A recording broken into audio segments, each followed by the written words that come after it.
السلام علیکم ورحمۃ اللہ وبرکاتہ۔ الحمدللہ وحدہ والصلاة والسلام علی من لا نبی بعدہ، اما بعد۔ برادران اسلام، اللہ سبحانہ وتعالی بندوں کی ضروریات سے بخوبی واقف ہے۔ مختلف عبادات کا حکم دے کر نہ صرف بندے کے ایمان، جذبے شکر و اطاعت کا امتحان لیا ہے، بلکہ ان عبادات میں متعدد جسمانی، اخلاقی اور سماجی فوائد بھی رکھا ہے۔ روزہ ایک عظیم، مخفی اور خاموش عبادت ہے۔ اسلام کا ایک مضبوط ستون، رکن رکین اور اہم ترین فریضہ ہے۔ مکمل طور پر ریا و نمود سے بری ہے۔ روزہ اللہ کی کبریائی و عظمت کا اظہار اور سراپا اخلاص کا نمونہ ہے۔ ہجرت نبی صلی اللہ علیہ وسلم کے بعد سن 2 ہجری میں صوم رمضان کا حکم ہوا۔ ہر عاقل بالغ مسلمان مرد عورت پر روزہ فرض ہوا۔ اللہ نے فرمایا فمن شہد منکم الشہر فلیصمہ، سورہ بقرہ آیت نمبر 185، کہ تم میں سے جو بھی اس مہینے کو پالے وہ روزہ رکھے۔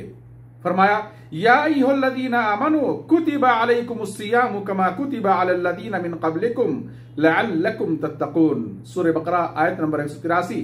اے مومنو، تم پر روزے فرض کیے گئے ہیں جیسا کہ تم سے پہلے کے لوگوں پر روزے فرض کیے گئے تھے تاکہ تم متقی بن جاؤ۔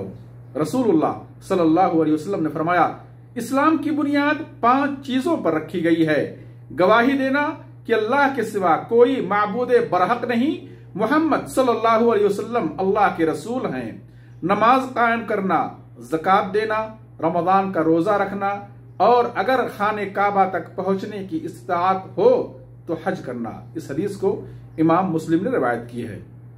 اسلام کی رحمتوں میں سے ایک یہ ہے کہ اگر کوئی شخص مرض کی وجہ سے روزہ رکھنے پر قادر نہیں ہے یا سفر پر ہے تو وہ روزہ چھوڑ سکتا ہے، مگر بعد رمضان قضا کرنا لازم ہوگا۔ اللہ فرماتا ہے وَمَنْ كَانَ مَرِيضًا أَوْ عَلَى سَفَرٍ فَعِدَّةٌ مِّنْ أَيَّامٍ أُخَرَ، سورہ بقرہ آیت نمبر 185۔ البتہ جو شخص بڑھاپا یا دائمی مرض کی وجہ سے قضا کرنے کی بھی طاقت نہیں رکھتا ہے تو وہ ہر روزے کے بدلے ایک مسکین کو کھانا کھلائے، ایک مسکین کو فدیہ دے۔ فدیہ اگر وہ غلے کی شکل میں دے رہا ہے تو نصف سا تقریباً 1.5 کلو غلہ بنتا ہے، یا پھر وہ ہر روزے کے بدلے ایک مسکین کو کھانا کھلا دے۔ مگر یاد رہے کہ اللہ سبحانہ وتعالی لوگوں کے حالات، نیات اور ان کی استطاعت و طاقت سے بخوبی واقف ہے۔ انسان کو دھوکہ دے سکتا ہے مگر اللہ کو دھوکہ نہیں دے سکتا۔ وہ باریک سے باریک چیزوں کی خبر رکھنے والا ہے۔ آج بہت سارے مسلمان نوجوان، صحت مند مرد عورت ماہ رمضان کا روزہ نہیں رکھتے، یا تو وہ صوم رمضان کی فرضیت و اہمیت سے ناواقف ہیں یا سستی، کاہلی اور غفلت کا شکار ہیں۔ دلوں میں اللہ کا خوف نہیں، عبادات سے محبت نہیں، قربانی کا جذبہ نہیں، شکر الہی سے محروم اور اللہ سے دور ہیں، ترک روزہ کی شناعت و قباحت اور آداب سے نابلد ہیں، چہرے سے حیا کا پانی اتر چکا ہے۔ رمضان کے دنوں میں ہوٹلوں، چوراہوں پر کھاتے پیتے نظر آئیں گے۔ ایسے لوگوں کو نصیحت کرنی چاہیے کہ بلا کسی شرعی عذر کے رمضان کا روزہ ترک کرنا گناہ کبیرہ ہے۔ اسلام کا ایک بنیادی ستون گرانا ہے۔ علل اعلان جرم و گناہ اللہ کو بے انتہا ناپسند ہے اور اس پر عدم معافی کی وعید آئی ہے۔ فرمایا حدیث ہے کل امتی معافی الا المجاہرین، رواہ البخاری، کہ میری ساری امت کی معافی ہو سکتی ہے سوائے ان لوگوں کے جو کھلے عام برائیاں کرتے ہیں۔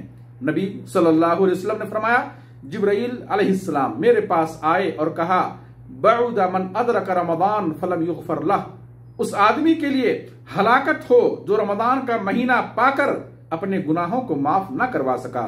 اس حدیث کو امام حاکم نے روایت کی ہے اور البانی رحمہ اللہ نے اسے صحیح قرار دیا ہے۔ آج ہم دنیا میں اپنی آنکھوں سے ہلاکت و تباہی کے متعدد نمونے دیکھ رہے ہیں، جھیل رہے ہیں، اپنے اعمال کا جائزہ کیوں نہیں لیتے؟ اپنے نفس کا محاسبہ کیوں نہیں کرتے؟ پھر ان تباہیوں اور بربادیوں اور ہلاکتوں پر واویلا کیوں مچاتے ہو؟ یاد رکھیں کہ آخرت کی تباہی دنیاوی تباہی کے مقابلے میں کئی گنا زیادہ ہوگی۔ آخرت کا عذاب، آخرت کی تکلیف ناقابل بیان، ناقابل تصور ہے۔ روزہ نہ رکھنے والوں کو برزخی زندگی میں بھی عذاب سے دوچار ہونا پڑے گا۔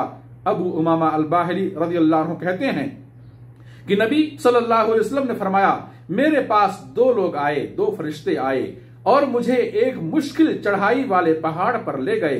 لمبی حدیث ہے، مختصر یہ کہ وہاں آپ نے کچھ ایسے لوگوں کو دیکھا جو الٹے لٹکے ہوئے تھے، جن کے منہ کو چیر دیا گیا تھا اور اس سے خون بہ رہا تھا۔ میں نے پوچھا یہ کون لوگ ہیں؟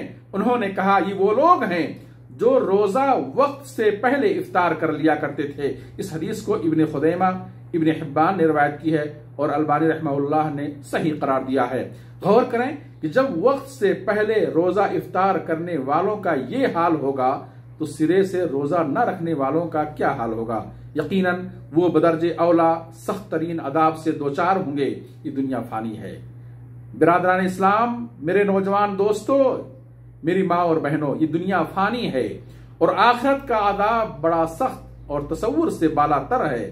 اللہ سے توبہ کریں، صوم رمضان کا مقام اور اس کی اہمیت اور فرضیت کو پہچانیں، عزم و ہمت کے ساتھ اس عظیم فریضے کو انجام دیں، اللہ سے توفیق مانگیں۔ اللہ کی توفیق نہ ہو تو انسان کچھ نہیں کر سکتا، اور اللہ اس بندے کو توفیق دیتا ہے جو اللہ کی راہ میں کوشش کرتا ہے، جو محنت کرتا ہے، جو اللہ سے توفیق مانگتا ہے، جو عمل کے لیے آگے بڑھتا ہے، جو مخلص ہوتا ہے، اللہ اسے نیکیوں کی توفیق دیتا ہے۔ اللہ سے دعا اللہ ہم سب کو ماہ رمضان کی قدر کرنے اور اس ماہ میں مکمل طور پر روزہ رکھنے کی توفیق دے، آمین۔